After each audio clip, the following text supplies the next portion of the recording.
Salam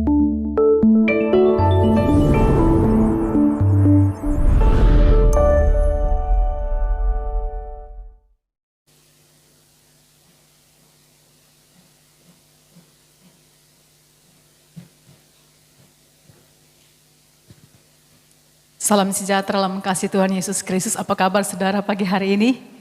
Amin, luar biasa. Kita punya Tuhan Allah yang luar biasa. Saudara siap mendengarkan firman Tuhan? Saya percaya hari ini kalau saudara ada, itu berarti saudara sudah menang atas kehidupan ini.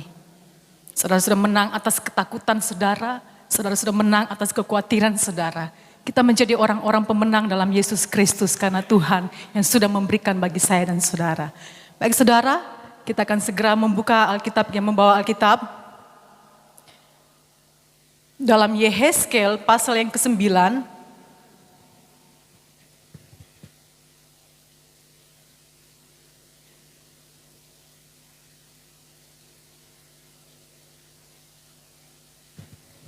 Yehezkel pasal yang ke-9. Ayat yang keempat, untuk menghormati pembacaan firman Tuhan, saudara semua bisa bangkit berdiri. Dan kita baca bersama-sama ayat ini.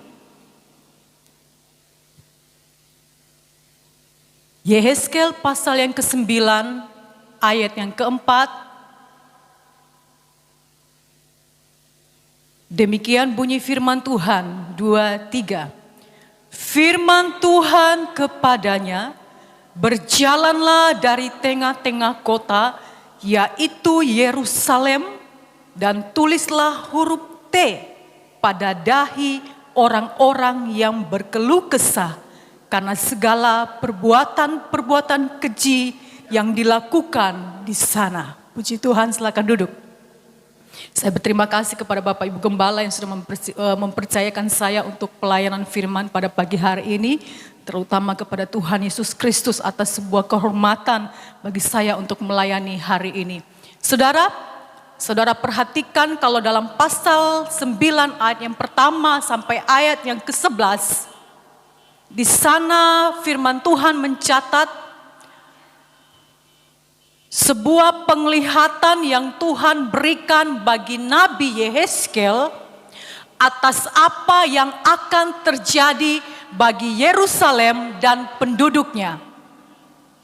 Saudara, tema khotbah saya pagi hari ini yaitu rahasia huruf T.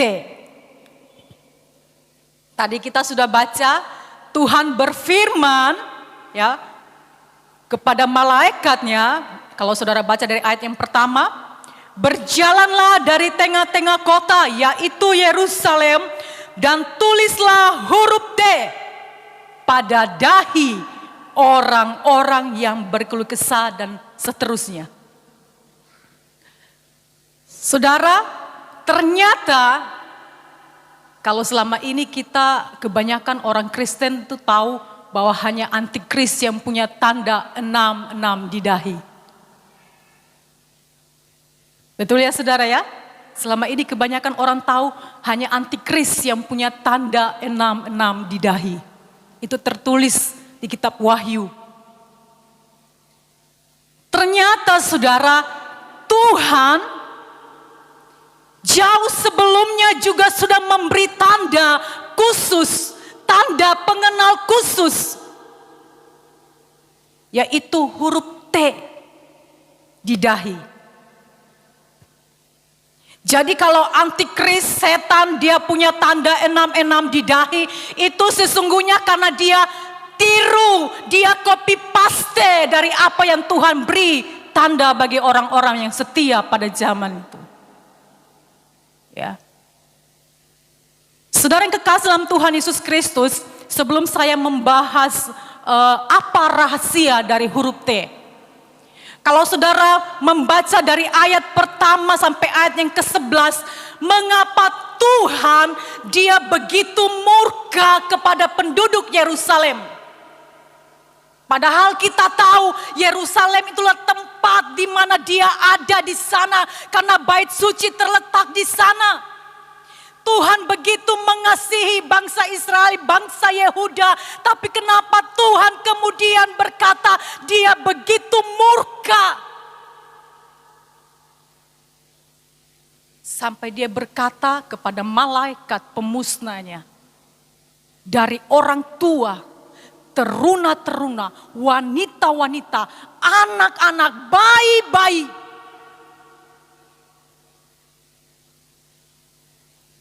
mereka yang tidak punya tanda huruf T di dahi, musnahkan. Pasal 8 dari kitab Yehezkel, saudara, saya perhatikan di sana ada 4 faktor, ada 4 alasan kenapa Tuhan begitu marah, kenapa Tuhan begitu murka terhadap penduduk Yerusalem. Yang pertama, saudara, perbuatan tercela dan tindakan membelakangi Tuhan, meninggalkan Tuhan, melupakan kebaikan Tuhan dengan menimbulkan cemburu Tuhan kepada berhala-berhala, kepada dewa Tamus. Mereka menggantikan kebaikan Tuhan, mereka membelakangi Tuhan yang sudah begitu mengasihi mereka dengan membawa berhala-berhala untuk mereka sembah, saudara. Hari ini, saudara, saya mau katakan bahwa jangan sekali-kali kita membuat Tuhan itu cemburu. Kalau kita lebih mementingkan sesuatu melebihi Tuhan, kita sudah membangkitkan cemburunya Tuhan. Dalam Yeremia pasal yang kedua ayat yang ke-11.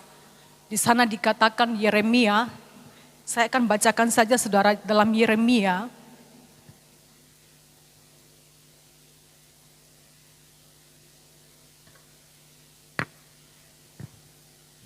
Yeremia pasal yang kedua ayat 11 berkata begini. Pernahkah suatu bangsa menukarkan Allahnya, meskipun itu sebenarnya bukan Allah? Tetapi umatku, ya, tetapi umatku menukarkan kemuliaannya dengan apa yang tidak berguna. Saudara, kalau saudara pergi ke Bali, saudara lihat orang-orang di Bali. Mereka tidak pernah membawa apa yang mereka sembah dan diberikan kepada orang lain, saudara. Tuhan bilang pada ayat yang ke-10, pergi, lihat kepada orang-orang Kedar. Pernahkah mereka menukar Allah mereka dengan apa yang tidak berguna? Tapi kita ini, saudara, kita ini seringkali menukar kebaikan Tuhan dengan ketidaksetiaan kita. Kita seringkali menukar kasih sayang Tuhan dengan cara kita menyakiti hatinya. Kita seringkali membelakangi Tuhan. Padahal dia begitu setia, dia begitu peduli dengan hidup saya dan saudara. Ada berapa banyak orang yang rela meninggalkan kasihnya, yang rela meninggalkan imannya kepada Tuhan. Hanya karena jabatan, hanya karena uang, hanya karena pasangan hidupnya, saudara.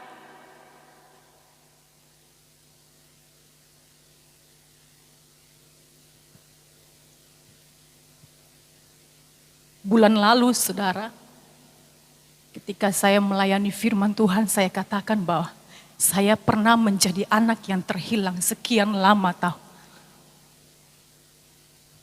Ya, saya pernah berkata bahwa saya tidak mau injak gereja lagi, saudara. Saya tidak mau dengar firman Tuhan lagi. Saya hidup seperti orang-orang di luar sana, saudara. Tapi apa yang saya dapat?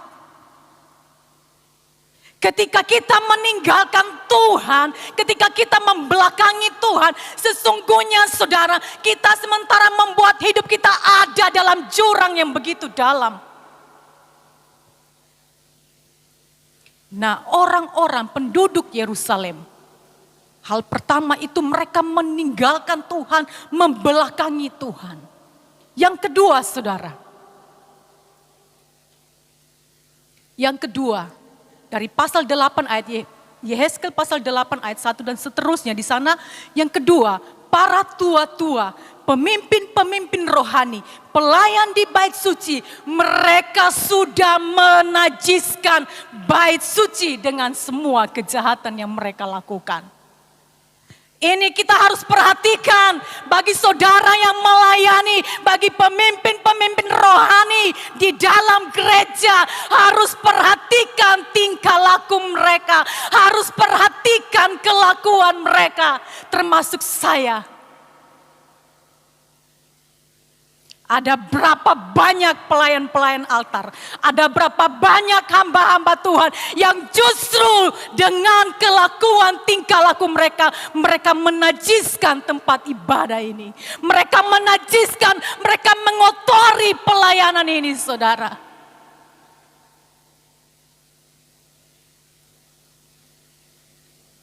Hari ini, saudara, firman Tuhan itu bukan hanya menemplak saudara, tetapi juga bagi saya. Di dalam roh saya begitu merasakan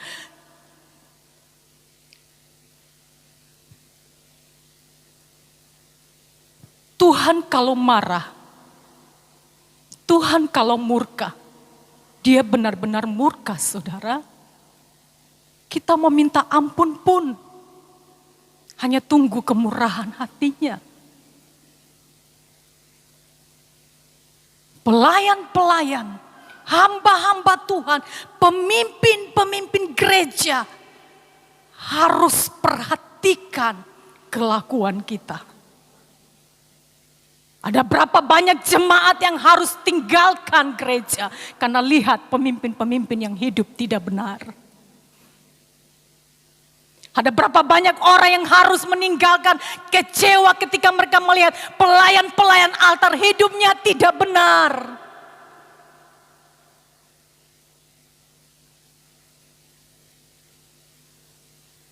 Ini tanggung jawab besar, saudara. Kita bukan hanya tampil, aksen, khotbah, main musik, worship leader. Bukan hanya itu, saudara. Tapi bagaimana hidup kita di luar sana. Yang ketiga, penyembahan yang seharusnya diberikan kepada Tuhan, mereka persembahkan kepada dewa matahari. Ya. Penyembahan yang harus mereka berikan kepada Tuhan, mereka ganti, mereka bawa untuk dewa matahari, saudara. Saudara, apa arti penyembahan? Apakah seorang yang sudah menyanyikan lagu rohani berarti dia sudah menyembah Tuhan? Belum tentu, saudara. Penyembahan itu harus datang dari hati kita yang paling dalam, yang paling tulus untuk Tuhan. Penyembahan itu bukan hanya ketika engkau ada di gereja, ketika engkau beribadah, tetapi di mana saja, anytime, anywhere, di mana engkau berada, hatimu, rohmu selalu ada dalam penyembahan kepada Tuhan. Ketika hatimu, rohmu dipenuhi selalu dengan penyembahan kepada Tuhan. Situasi apapun yang engkau hadapi, saudara. Ya, situasi apapun yang engkau hadapi, engkau akan tetap kuat menanggungnya. Penyembahanmu harus engkau berikan hanya kepada Tuhan Allahmu. Penyembahanmu hanya engkau berikan kepada Bapamu di sorga, tidak kepada yang lain, saudara.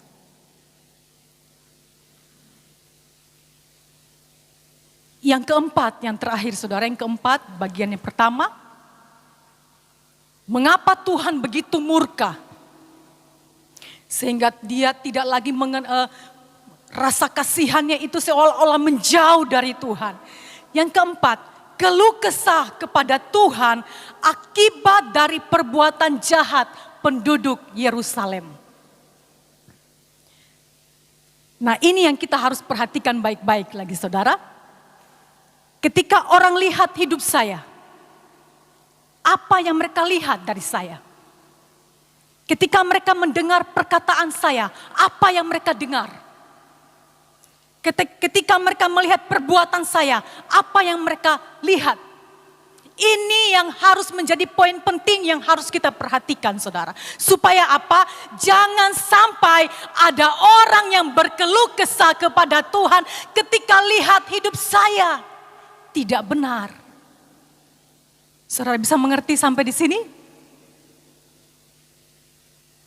Kalau orang lain melihat saudara, melihat perkataan saudara itu perkataan yang memberkati, perkataan yang baik, perkataan yang benar, orang tentu akan senang. Tetapi kalau perkataan yang keluar itu selalu perkataan yang menyakiti, perkataan kotor dan segala macamnya. Nah, ini yang kita harus hati-hati. Jangan sampai ketika mereka datang kepada Tuhan mereka mengeluh. Tuhan, ibu itu, bapak ini kelakuannya begini, begini, begini.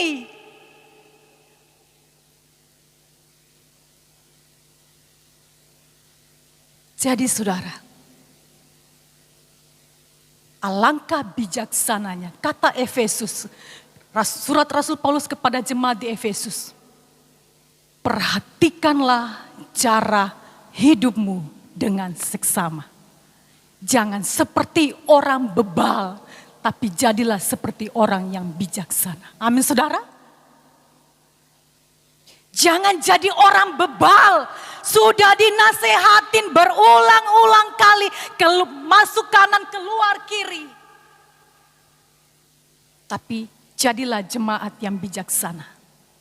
Perkataanmu, kelakuanmu, perbuatanmu adalah perbuatan dan perkataan yang memberkati banyak orang. Kita masuk rahasia huruf T, saudara.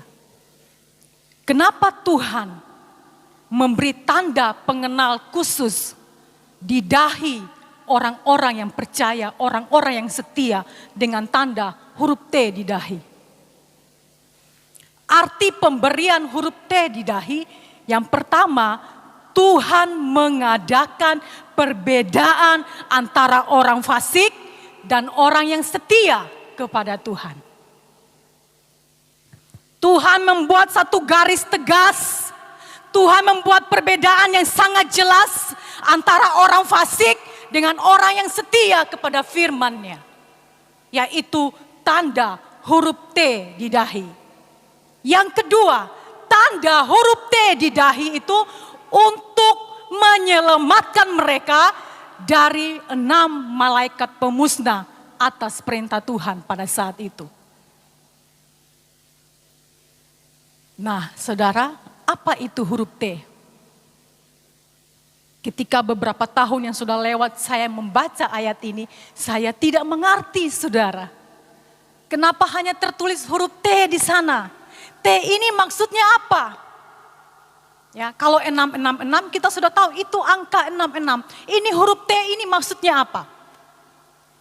Saudara, kita bersyukur Roh Kudus itu kita ada punya Roh Kudus yang guru yang sangat hebat dan luar biasa. Kalau saudara tidak mengerti firman Tuhan, saudara berdoa minta hikmat dari Roh Kudus. Dia pasti memberikan bagi saudara. Huruf T dalam perjanjian lama kebanyakan ditulis dalam bahasa Ibrani. Ya, Alkitab perjanjian lama. Dan huruf T itu saudara dalam abjad orang Ibrani, bisa ditampilkan gambarnya. Ini mungkin kurang jelas saudara. Ya kurang jelas, saya minta dikasih perbesar tapi tidak bisa. Abjadnya abjad. Ini abjad orang Ibrani. Bacanya dari sebelah kanan saudara, dari atas. Dari alef, bet, Gimel dan seterusnya. Ya. Dan huruf T dalam abjad Ibrani saudara itu ada di bawah sini. Paling pojok sini. Taf. Ya. Huruf T dalam bahasa Ibrani itu pakai kata taf. Dan kata taf dalam abjad Ibrani saudara, itu dia diberi gambar atau lambang salib.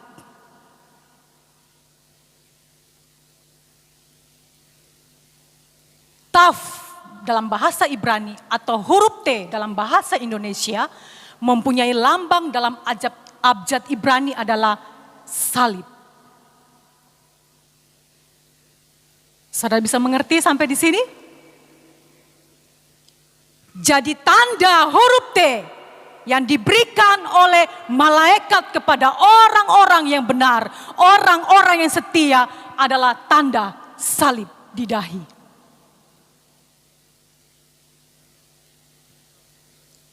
Saudara, Yehezkel 9 ayat 4, kalau saya terjemahkan sesuai tanda ini saudara, itu berkata begini.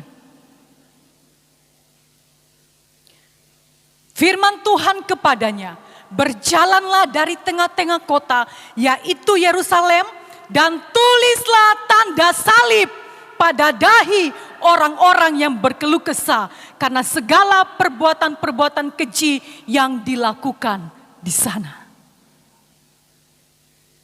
Tanda salib yang menyelamatkan orang-orang yang benar, orang-orang yang setia, saudara. Salib.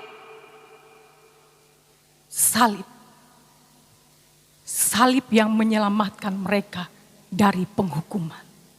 Salib yang menyelamatkan mereka dari kematian. Salib yang membebaskan mereka dari penghukuman. Saudara ingat ketika dalam kitab Keluaran, Musa ketika dia mau membawa bangsa Israel keluar dari tanah Mesir. Ada satu peristiwa yang menjadi catatan sejarah yang luar biasa. Untuk Tuhan membebaskan bangsa Israel dari kekuasaan Firaun, Tuhan harus membunuh anak-anak sulung di Mesir. Dan setiap rumah orang Israel yang ada tanda darah di pintu rumahnya. Bisa ditampilkan gambarnya? Setiap rumah orang Israel yang ada tanda darah di pintu rumahnya, malaikat maut lewat, lihat tanda ini lewat saudara. Ya. Ketika malaikat maut lihat ada tanda darah di pintu setiap rumah orang Israel, malaikat maut ini dia lewat. Dari bangsa Israel keluar dari Mesir, tanda salib ini yang menyelamatkan mereka. Penduduk Yerusalem, mereka yang setia kepada Tuhan, mereka selamat karena ada tanda salib di dahi mereka. Hari ini saudara, Yesus Kristus 2000 tahun yang lalu sudah mati di atas kayu salib buat saya dan saudara. Salib Yesus Kristuslah yang membebaskan saya dan saudara dari kutuk dosa. Salib Yesus Kristuslah yang menjadi jaminan keselamatan bagi saya dan saudara. Salib Yesus Kristuslah yang membuat saya dan saudara menerima anugerah dari Bapa di sorga. Salib, kalau bukan Yesus yang mati di sana, hanya akan menjadi cerita biasa saudara. Salib, kalau bukan Yesus yang tergantung, kalau bukan darahnya yang tercurah di atas kayu salib, maka salib hanya akan menjadi sepotong kayu yang tidak ada artinya. Tapi karena Yesus yang mati di atas kayu salib, tetapi karena darahnya, tubuhnya yang terkoyak di atas kayu salib, maka salib itu menjadi cerita yang luar biasa. Salib mendatangkan keselamatan, salib mendatangkan memberikan pengampunan bagi saya dan saudara. Tadi pujian berkata, karena salibmu ku hidup, karena salibmu ku menang. Saudara, kalau hari ini engkau merasa tertekan dengan hidupmu, engkau merasa mulai putus asa, mulai kecewa, engkau mulai berpikir lebih baik saya meninggalkan Tuhan. Jangan dulu cepat-cepat ambil keputusan seperti itu, saudara. Engkau bisa memandang salib Yesus Kristus. Engkau ingat apa yang Dia sudah lakukan di atas kayu salib. Engkau harus perlu tahu apa yang Yesus sudah kerjakan di atas kayu salib untuk saya dan saudara. Saudara, menurut ukuran manusia, menurut penilaian manusia, kalau mereka melihat hidup saya yang dulu, saudara, saya nggak pantas jadi seorang gembala, saya nggak pantas jadi seorang hamba Tuhan. Mungkin juga ada di antara saudara berpikir demikian, hidup saya ini kan jatuh bangun dalam dosa, saya ini masih hidup dalam ketidakbenaran. Saudara, ketika engkau mengingat apa yang Yesus kerjakan di atas kayu salib, ketika engkau ingat kembali apa yang Dia lakukan di atas kayu salib, Dia harus menderita, Dia harus teraniaya, dan Dia harus ditinggalkan seorang diri di atas kayu salib karena saya dan saudara. Siapa kita? Siapa saya, saudara? Sehingga Dia angkat sedemikian rupa. Siapa saudara? Dia bisa angkat saudara sedemikian rupa. Dia bisa membuat saudara istimewa. Siapa kita, saudara? Kita hanya berasal dari tanah liat. Tapi Dia berkata, panggil aku Bapa. Siapa kita, saudara? Ya. Malaikat pun tidak ada yang berani panggil Dia Bapa. Saudara bisa baca dari Kejadian sampai Wahyu itu. Tidak pernah malaikat menyebut Dia Bapa. Tapi kita ini, saudara, kita ini yang seringkali menyakiti hatinya. Kita ini yang seringkali mengecewakannya. Kita disuruh panggil Dia Bapa. Panggil Dia Bapa. Berarti kita ini adalah anak-anaknya, saudara. Karena saya adalah anak Bapa. Maka ketika saya punya hidup itu kacau balau, hanya dengan tangan seorang Bapa lah yang mengangkat hidup saya kembali. Dan Dia juga bisa melakukan itu bagi hidupmu. Karena engkau adalah anak-anaknya. Saudara, hari ini, kemarin, besok, dan seterusnya sampai Dia datang untuk kedua kalinya. Hanya salib Yesus Kristus yang menjadi jaminan keselamatan bagi saya dan saudara. Jangan sekali-kali berpikir mau keluar dari salib Yesus Kristus. Jangan sekali-kali punya pikiran aku mau membelakangi, aku mau meninggalkan Tuhan. Jangan, saudara. Yesaya pasal yang ke-12, saudara. Sebagai ayat yang terakhir. Saya minta pemain musik, keyboard, atau semua pemain musik bisa tampil. Yesaya pasal yang ke-12 ayat yang 1 dan 2 berkata begini. Pada waktu engkau akan berkata, pada waktu itu engkau akan berkata, aku mau bersyukur kepadamu Tuhan, karena sungguh pun engkau telah murka terhadap aku. Tetapi murkamu telah surut dan engkau menghibur aku. Ayat yang kedua, sungguh Allah itu keselamatanku. Aku percaya dengan tidak gemetar. Sebab Tuhan Allah itu kekuatanku dan mazmurku. Ia telah menjadi keselamatan bagiku. Saudara, di dalam perjamuan Tuhan, Kita selalu bersekutu dengan tubuh dan darah Yesus Kristus. Minggu depan, setiap awal bulan minggu pertama selalu diadakan perjamuan kudus Tuhan. Dari tempat ini saudara, kalau saudara benar-benar mempercayai bahwa ada kuasa, ada keselamatan, ada jaminan di atas kayu salib Yesus Kristus, bawa seluruh anggota keluargamu. Bawa seluruh anggota keluargamu saudara. Ketika ada perjamuan Tuhan, di sana ada perjanjian baru yang diberikan, yang sudah termeterai bagi saya dan saudara lewat tubuh dan darah Yesus.